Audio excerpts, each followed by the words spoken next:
Hi, everyone. I'm so excited because I am speaking with author Kate Flora, and we are talking about her brand new book called Schooled in Death. It's book number 9 in the Thea Kozak mystery series, and I just want to thank you so much for talking with me today, Kate. Well, it's a pleasure to be here, I guess. I mean, it's a pleasure to be here on the phone with you. Yeah, I know. I saw on Facebook that you had just gotten back from down in South America. Yeah, we were in Argentina and Chile in Patagonia, Wow. And it was a grand adventure. Wow, that sounds like an adventure. Yeah, it was an adventure. And one of the things that's cool about it is, your fellow travelers find out you're a mystery writer and they start asking you questions like, are you going to put us in a book? And do you have an idea for a mystery from what's going on here? And, who are you going to kill off? I never kill my fellow travelers, never. So what made you decide to go there? Was it for research?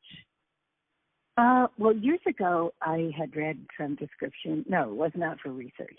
In fact, I'm writing a blog post tomorrow on Maine crime writers, which is about the idea that from time to time you have to go refill the well of creativity, and sometimes go into a place that you've never been before that's different, different language, different landscape, different culture, different food.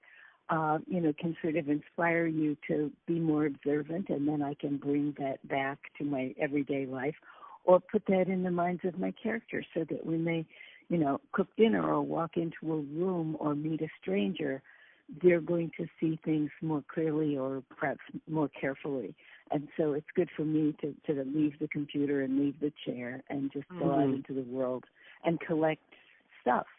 Yeah. No, that sounds so cool. I just loved your pictures. And so, but everybody, while we're speaking, everybody is looking at the cover of Schooled in Death. And I love this cover. I love this book so much. And it's the first one I haven't read. I mean, this is book 9. And it is just for everybody out there. It is definitely standalone. I want to go back and read the others because I now love her so much that I want to read more about her. I didn't want the book to end, but as we're looking at the cover, I'm like, I love her face. Like, I love that we're looking at like half a face, but I love this cover of her, and I kept going back to it to look at it as I was reading it also. Oh, that's very flattering. What happened was that, there's two things that happened that make that cover come together. One is a couple of years ago, my publisher said they wanted to put an image of Thea on the cover.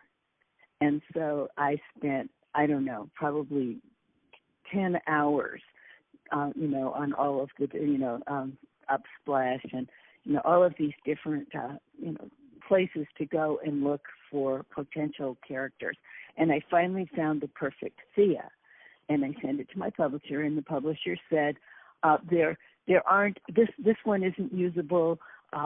There aren't enough different poses. We're not going to be able to use her. And I went back and searched again. And I finally came up with this one, who to me is not as the one I found. But one of the things I've discovered about, working with fiction and working with, readers' imaginations is that what I think Thea looks like may not be what other people think Thea looks like, because people send me pictures. And once I cut a picture of Thea out of a magazine and I put it on my husband's desk, and he picked it up and said, "What's this?" And I said, "Thea." And he said, "No, it's not. She doesn't look anything like that." So I think that, that's a perfect example of the imagination that goes, reader's imagination. You invent her, she becomes yours. And the picture of the girl running, again, my publisher sent me a cover. And I looked at the cover and I said, it doesn't convey anything. There's no drama in it. And so I then went back and looked at all these covers, and I found that picture of the girl running. And it was so perfect. It was so perfect for, it's got the woods, it's got the outdoors, it's got the sense of fear. It's got all the things that are going on that really work for Heidi in that story. So I'm glad you like the cover, because there's a lot of work behind that cover, as often is the case. Yeah, and I mean, I'm looking at the covers of all of these in the Thea series, and I just love how you did the colors every one of them's a little bit different. Everyone's a different pose, but you know what the book is about. It's like, you know, it's you know, it's the Thea series. So I love that. I love that about series books when they all like relate like that, you know? So, right. Okay, and I think getting a good cover is hard. So yeah, I'm glad they're working. Yeah, definitely. So we start off this book. You start at the beginning where you say it was Monday, always the worst day of the week in the working world, and we're introduced to Thea right then, you know, and we know that it's going to be a bad day for her right away. And then I love how you end the first chapter. Since this is my first introduction to her, I love that you introduced her character so well in that first chapter. And you end with it. It's like, yeah, she needs to be at work right away, but first she's going to jump in the shower with her husband. And I love that. Like, you know, priorities first, right? Yeah. Well, if you go back and you read the first book, you will find that when Thea first meets Andre, she can't stand it. They really hate each other, which is, of course, a great beginning for a perfect relationship. And initially, I had thought that my goal would be, you know, he's in the first book because we needed a cop, and then we don't see him again. And my editor and my readers fell in love with him. And I sent in the second book, and my editor said, we need more Andre. Pump up the Andre quotient. So, you know, he's quite a guy, you know, and of course, the fictional man is, you know, they're so lovely. Yeah. Well, okay, so tell everybody, because this book is so good. I mean, first of all, I always love series books anyway, because like I said, this is completely standalone, but I definitely want to go on and read more about her. But tell everybody, you know, what her, you know, basically case is for this book. Well, okay, if I can remember, because of course now I'm deeply immersed in the next. I know, that's fair. Okay, so we start with the pregnant girl. What's interesting about this book is that, of course, Thea's job is she's a consultant to independent schools, to private schools. And whenever you say your character is a consultant, everybody's eyes glaze over. But basically, she's the troubleshooter. She's the person that schools call in when there's something happening on campus which can damage their population, ruin their public image, upset the parents, upset their students, and so forth. And so they call her in. You know, and basically part of it is about protecting the brand, but part of it is about, you know, are we dealing with our students well? Are we handling these situations well? And for a school, it's probably the first time they've seen it. For Thea, it's, you know, these things happen, and she goes from campus to campus. So she's the person who does get the call at 5 o'clock in the morning or 4:30 in the morning. We've got a student who gave birth to a baby in the middle of the night and put the baby in the trash can and now claims that she was never pregnant and it can't be hers. And that's a heck of a dilemma for a headmaster to have to deal with, for Thea to have to deal with, and particularly at this school, because the school that I created for this book is one that's, you know, very green. It's very socially conscious. It's a school that believes in honesty and truth-telling and character. And so by claiming that this isn't her baby, or genuinely believing that this isn't her baby, Heidi has pretty much broken all the rules of the community. And so there's the question of whether she'll even be allowed to stay at the school. There's the question of, will she be arrested for abandoning her baby? And then, of course, in the midst of the investigation, she disappears. Yeah, and I, you know, as I'm reading it, as someone who's had children, you know, but you had me believing, I was like, well, maybe you can have a baby and not know. like, could she possibly have a baby and not know she had a baby? Like, you know, and then I love how Thea's like, okay, she has had a baby, right? Like, we have confirmed. Yeah, right, exactly. Because the story is so plausible. You know, I've never had sex. I haven't had a baby. I've never been pregnant. This didn't happen. This isn't mine. And, you know, so they have to go through all of the sorting through the possibilities. How could this be Heidi's truth? And if it is the truth for this barely 16-year-old girl, who, you know, what happened to her and how are we going to find it out? And then you start encountering the family. And the minute that you meet her parents, you understand why she has escaped to this very, you know, green private school where people are honest with each other, and she can work in the greenhouse and play her guitar and be happy. Yes. Yeah.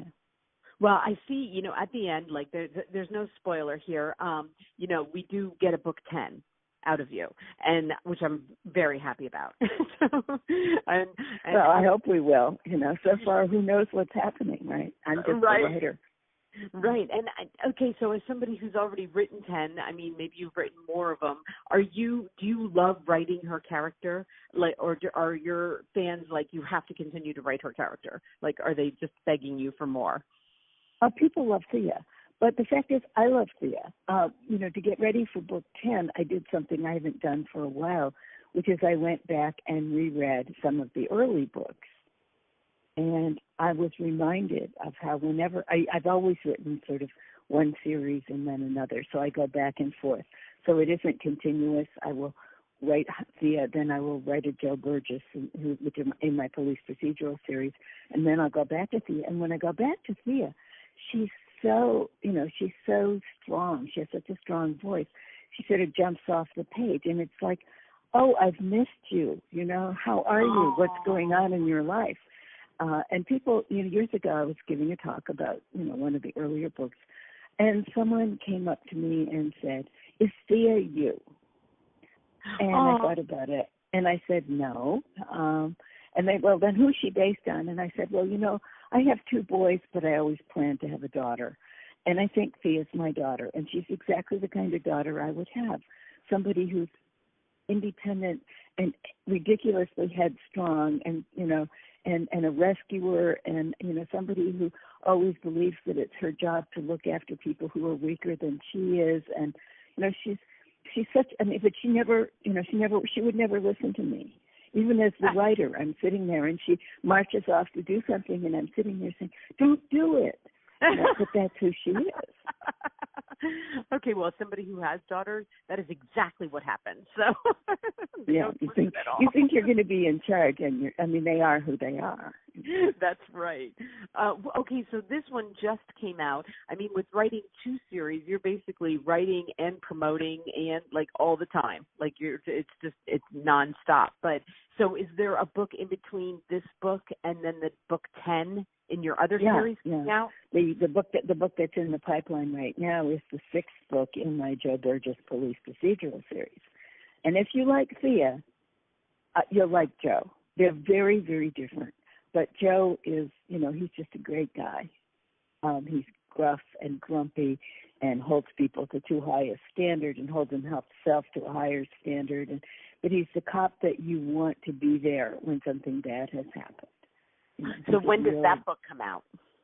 I don't know. They, publishers always know, but the writers often don't. So they haven't given me an ETA yet, Okay. So I do not yet have a date. Of course, my idea is, I sent it to you a month ago. Why isn't it out tomorrow? But that's not how they work. Yeah, okay. But there are people out there saying, when do we get the next Joe Burgess? When do we get the next Thea? Because as readers, we eat them like bonbons. Mm-hmm. And as writers, they take months or years. So right. It's very difficult, when I hear people say, I just finished, Schooled in Death, and where's the next one? I see this excerpt at the end, so that must mean there's another book. And, of course, what there is I think, 25 pages, 30 pages of the next book. And I'm already saying, but what do I do next? Why did those 2 black cars arrive at the house across the street? And what am I going to do with that? It's really exciting. It's very exciting. And yes, we are that's just how we are as readers, because we get done. I was the same way. I read that part and I'm like, I wonder when I can get the rest of that. I wonder when I can get the rest of book 10. So, we always are wanting more, And that's why the publishers do it. But, in this case, it really surprised me because I wasn't ready for it. And suddenly they said, you have to have the plot for the next book. And, okay. So this woman shows up on Thea's doorstep, and she's pregnant too, and she's Thea's new neighbor, and then she's going to maybe disappear? I don't know. And what's the story? Well, we'll have to wait and see. So, well, thank you so much for talking. It was so much fun to read your book. Seriously, like, I love a good murder mystery. Just, I don't know. I read it all day yesterday, and it made my day. So I just want to thank you for that, because we are always so appreciative to the writers who can do that and make our day and, finish a book and be like, I want more. Yeah. So well, that's great, and it's been great talking to you, Michelle. And can I say one more thing, or yes. are we done? No, okay, so one of the things that I think is most fascinating about getting to talk to you, a reader, about the book is that when I first started writing, I thought I was in charge. I'm the writer. Then the characters developed their strengths. But then readers also develop this relationship with the characters. And so you have a set of expectations, which I also have to keep in mind when I'm writing the books. You want Thea to be Thea. And that really fascinates me, because I didn't know that was going to happen. Yes. And I, like I said, just from talking to authors, even more now, like, to hear their side, because we only see our side too, where we're like, okay, but we do like when you surprise us too, like when you make her a little, like, something happens and we're like, oh, I didn't see that coming with her. Right. Well, I hope so. If we don't keep surprising you and surprising ourselves as well, of course. That's right. Then where's the fun? If you can figure it out on page 30, we have not done our jobs. Oh, well, it was so much fun to meet you. And everybody, I'm going to have her links listed below, along with the Amazon link, because you can get this book right now on Amazon. And, you know where to find me when the next one comes out, because I do. I want to be an early. Then we can talk about those two black cars across the street. That's right. And but then I'll know who's in them. That's right. And I'll read the series too. When that one comes out, you can find me too, because I would be happy to. I love your writing. Okay. Well, thank you so much. Okay. Have a great day. Okay. Bye-bye. You too. Bye bye. Okay, bye-bye.